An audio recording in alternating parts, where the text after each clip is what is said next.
This is Stacy McKibben with the Master Communicator podcast, where CEOs, senior leaders, and C-suite executives share their advice. It's 6 questions in 9 minutes because the best leaders know how to share their ideas concisely and quickly. Let's jump right in. Question number one. In a few sentences, please tell us who you are and what you do. Hi, Stacy. Thanks for having me on. My name is Emily Scott. I say I'm a financial guide and thought partner for people to learn about their money story, to learn really discovering your money mindset and how that impacts your financial decision making, your communications, and your relationships, both personally and professionally. It's the human side of money, which is what we just simply don't pay that much attention to. Oh, I can only imagine how rewarding that is. I definitely grew up in a family where money was not something you talked about. I would imagine that's a common theme you hear. Oh, it's very common. Most people, we are trained not to talk about money. In fact, they've actually done a study, and it still makes me laugh, and I've said it hundreds of times, that parents said they'd rather talk about sex than money, which is just not what you would think about, right? Certainly not with my kids. Certainly not my mother. That's an interesting stat. Well, that makes me think then, as this has been a really tumultuous year, and I think a lot has been going on in people's worlds all across the globe. What do you think is the best thing about leading people through a change like this? I think it's an opportunity to add in your emotional intelligence, truly. That this is an opportunity, as I say, hello, how are you? It's a real question. The fine doesn't really cut it anymore. And so with that, what has to happen, right? That has to happen, I say all the time, coming to the conversation curious, right? You don't know the answer. You're assuming you don't know the answer. And what I've also said is more than ever, it's a very fundamental principle. People want to matter, people want to be seen, and people want to be heard. And especially now, while we're in this infinity loop of transition, we don't know what new normal will be yet. Yeah. And with that, as we are going through this, our fears and anxieties will come up even more. And so sometimes what you're hearing as a leader is really an emotional reaction to something and not the intellect, because there's so much else going on that, as I say, we're not on terra firma. Well, that leads me perfectly into my next question, because I can imagine, that the change in this last year has really upset a lot of financial stability for a lot of folks. So, in particular, the money story that you're referencing, I'm Yes. curious what piece of advice you would give to leaders about implementing change that is affecting that so much. Yes. And Stacy, it's a great point. And the fear can be of, and the issue around money can be real and or perceived. And what I say, even perceived is real, right? Hmm. Hmm. And so as a leader, you're sitting there saying, I'm paying my people well, they have great benefits. What's the problem, right? Right.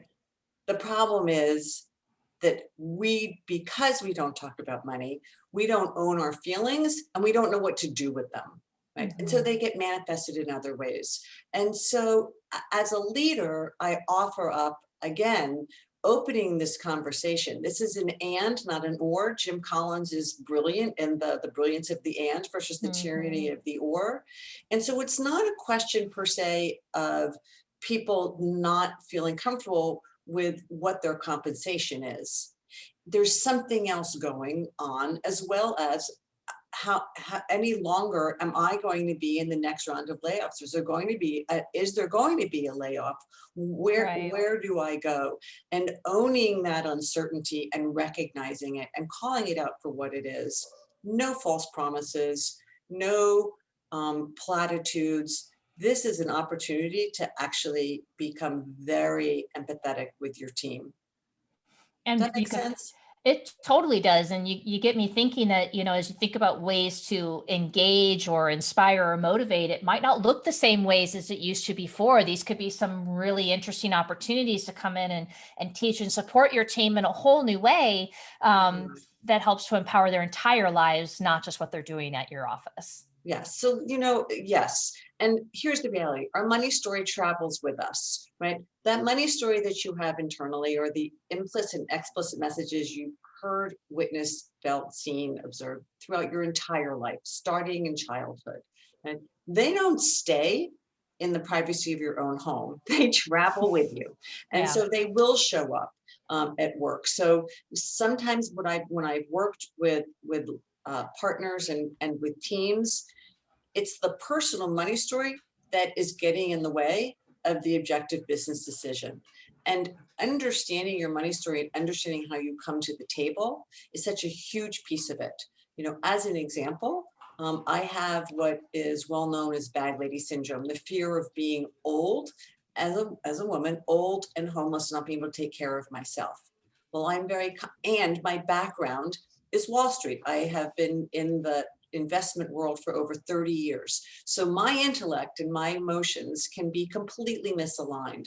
But with that knowledge of understanding my money story and understanding how that emotional drawback can affect my decisions is such a huge tool in order to make the proper decisions and then own the decisions and not have to question them. That it's that clarity and that peace of mind that comes from incorporating all of who I am and all of what I bring forth to the table. Well, and that leads me perfectly into my next question, because I can imagine that, not everybody is fortunate enough to have that peace of mind, which means, the challenges that I'm hearing from a lot of leaders is they're having a difficult time keeping people engaged remotely, right? So I can imagine, again, this lack of clarity and peace of mind is a big challenge that's going on in homes and all these remote locations. I'm curious, what's been your experience seeing that? Are there any tips that you can share about how to engage somebody who's not next to you all the time? Somebody said to me recently, someone actually that you and I both know, clean up your desk, make it sparse. And I was like, okay, and then what do I do? So, but I have to say, as I look around my desk, she's probably right. Um, you know, this is a chance. One of my clients, their company offered a huge amount of perks and benefits to their employees. Well, those no longer apply, Right. given the fact that their employees are now sitting at home. So what else can you offer up? And again, there is that motivation of, am I being seen? Am I being heard? Do I matter as a human being? And the way to engage somebody, and what I've seen time and time again, when you open that door and allow those conversations to take place, when you have that moment of, okay, let's sort of take a breath and drop our guard a little bit and share something.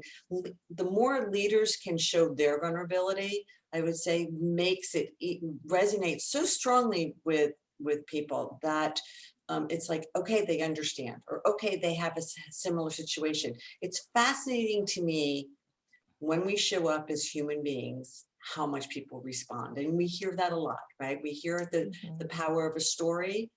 It has never been more true, in my opinion, when all we have is this screen or an email to Yeah. connect with each other. So then what would you say is a good daily practice, that leaders should be paying attention to? What one's most important to you? Rule number one, come to the conversation curious. We started this conversation out with that. And what does that imply? It implies no assumptions. It implies that you are open to hearing. I invite people to do this test. I did it and it changed my thinking. I did not use or but for 2 weeks. I used the word and. And one, it changed my thinking and my mindset. And the teams that I worked with, now suddenly we're listening to each other, to build on top of each other, to not object to something, to not, and what came out, the enthusiasm and the finished idea, people felt ownership, people felt heard. It's an incredible practice. And so that would be rule number one. Love that. I even wrote it down. Oh my goodness. I'm gonna You know quote you hit a you. mark when somebody writes something down. Exactly. All right. Magic question number 6. What other successful business leaders like yourself, Emily, should be on the show, right? Who else should we be paying attention to? So Stacey, I love this question. And one of the things that you and I have talked about, this question reminds me of that, is what haven't I asked?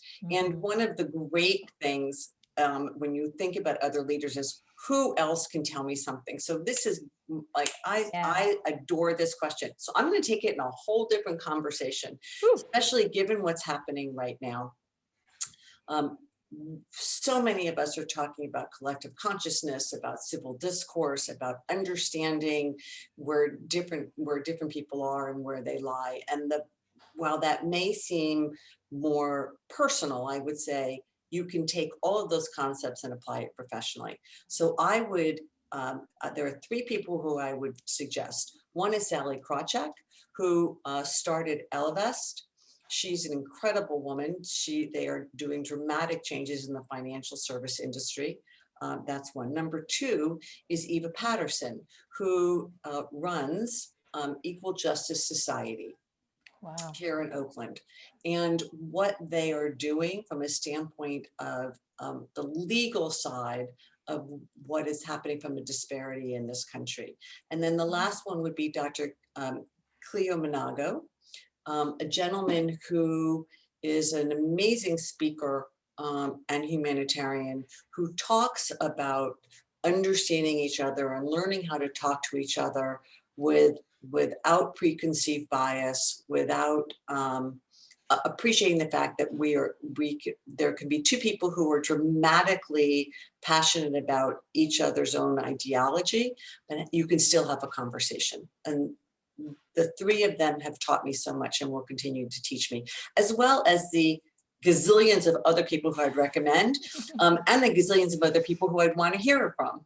Right. Absolutely. Well, thank you so much for that. I mean, Emily, it's just, I always enjoy our conversations, and I'm just so honored that you would, take time out of your very busy schedule to come join us today. If somebody wanted to reach out and introduce themselves or learn more about you, how might they find you? Stacey, I could talk to you every single day. So we should just make this a We'll make it a once a date. week habit, which would be the best habit known to mankind. So my website is emilyscottand.com, since you all now know how much I love that word and. And on LinkedIn as Emily Scott Power of And. So both of That- those ways are the easiest way, and I'm sure through you as well. That's wonderful. Well, my audience always knows I'll put your link down in the description, and I highly recommend anybody that is listening to go out and introduce themselves and to meet Emily. You won't be sad that you did. Right. Thank you. Well, we look forward to having you back on the show. Hopefully you'll come back for season 3. I love talking to you. Thank you so much for this opportunity. I am honored to be here. You're so welcome. And this is Stacey McKibben with the Master Communicator podcast. For more ideas and insights, please do go check us out at www.concilioteam.com. And we look forward to seeing you again next time. Take care.